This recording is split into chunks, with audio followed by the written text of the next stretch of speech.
আসসালামু আলাইকুম।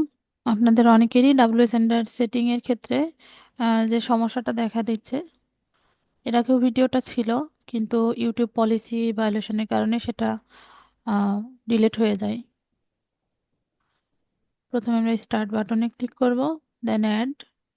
এখানে নিচটা লিখতে হবে। আমি যেহেতু দেখাচ্ছি জাস্ট এই কারণে ডিফল্ট যে নিচটা আছে সেই নিচটাতে আমি অ্যাড করে দিলাম। আপনারা যার যার নিচ অনুযায়ী এখানে সার্চ করবেন।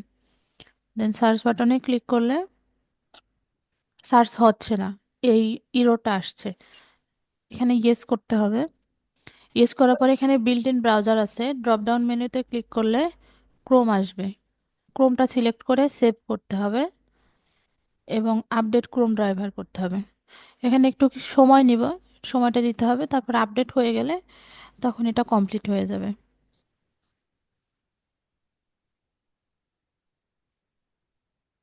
যার যার নেটের স্পিডের উপর নির্ভর করবে, কারো কারোর একটু বেশি সময় লাগে, কারো কারোর কম সময় লাগে।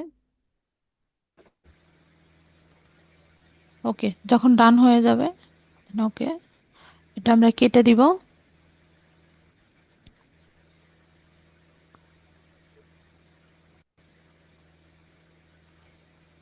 ইলিয়াস ভাই, সেম প্রবলেম, কাটতেছে না কেন?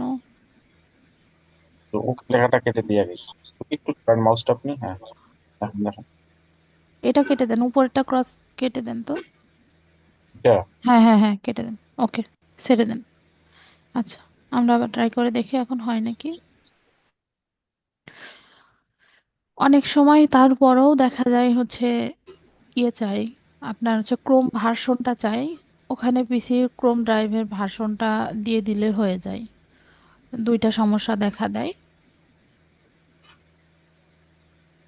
এই যে এটা সলভ হয়ে গেছে। এটা আমরা একটু নিচু করে দিয়ে উপরটা, নিচেরটা উপরে নিয়ে আসে। 2 নম্বরে গ্রাব ইমেল আইডিটা টিক চিহ্ন দিয়ে স্টার্ট গ্রাবিং করলে কাজ শুরু হতে থাকবে। এখানে এই যে ইনিশিয়ালাইজিং, এখানে এখনো শুরু হয়নি। এই যে রানিং, যখন এটা ইনিশিয়ালাইজড এবং রানিং উঠবে তখন বুঝতে হবে যে সেটিং কমপ্লিট হয়ে গেছে এবং এটা কাজ করতে শুরু করবে। এই যে অটোমেটিক্যালি ডাটা আসছে।